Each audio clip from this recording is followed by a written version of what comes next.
আসসালামু আলাইকুম সবাইকে। আমি স্টেজে আসার সময় দেখলাম কয়েকজন নারায়ে তাকবীর আল্লাহু আকবার বলছে, তারপর আবার চুপ হয়ে গেল। কেন নারায়ে তাকবীর আল্লাহু আকবার বলে কি জঙ্গি হয়ে যায়?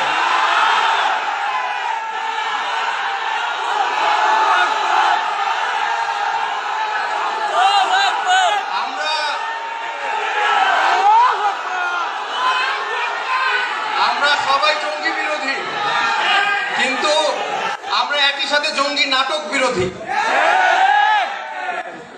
যাই হোক, আমি জুলাইয়ে খুব অল্প কিছু ভূমিকা রেখেছিলাম।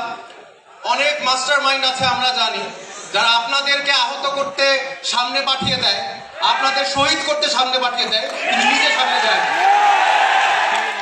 আমি আমার ছেলে মেয়েদের সামনে যে বলেছি, গুলি ওদের আগে আসার আগে as a teacher it should be on me. ছাত্রদের গুলি আসার আগে আমার গায়ে আসা উচিত, শিক্ষকের গায়ে আসা উচিত। এই আদর্শে নিয়ে আমি সামনে ছিলাম। আমি কাউকে সামনে যেতে বলি নাই যতক্ষণ না পর্যন্ত আমি নিজে সামনে ছিলাম। এখন আমাদের জুলাইয়ে আমরা কি চাই, আমরা কি আশা করেছি, এটা নিয়ে দেখা যাচ্ছে সবাই হতাশ। এই হতাশাটা কি আমাদের প্রাপ্য ছিল? আমরা সংস্কার চাই, কিন্তু সংস্কারটা কি সেটা আমরা যেটা চেয়েছি সেটা কি পাচ্ছি কিনা সেটা দেখার বিষয়। আমরা দেখেছি এখন একটা ইস্যু চলে আসছে, মানবাধিকার অফিস।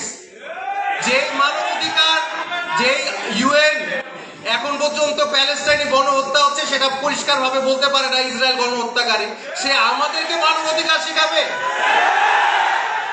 2013 সালে যখন গণহত্যা করা হয়েছে আমাদের উপর, তারপরে যে শেখ হাসিনা আপনার উপর আমাদের উপর অত্যাচার করেছে, তখন পর্যন্ত মানবাধিকার কোনো কাজ করতে পারে নাই। এখন এসে তারা আমাদেরকে মানবাধিকার শেখাতে আসছে। এর থেকে হাস্যকর জিনিস আমি কখনো দেখিনি। যাই হোক, আমি সংক্ষিপ্ত, আমাকে আসলে আমি বক্তব্য দিতে পছন্দ করি না, সংক্ষিপ্ত বক্তব্য দেই। আমি আশা করি বাংলাদেশের, নতুন বাংলাদেশে আমরা যেরকমটা আশা করেছি, যেরকমটা সংস্কার চেয়েছি, সেটা আমরা পাবো ইনশাআল্লাহ।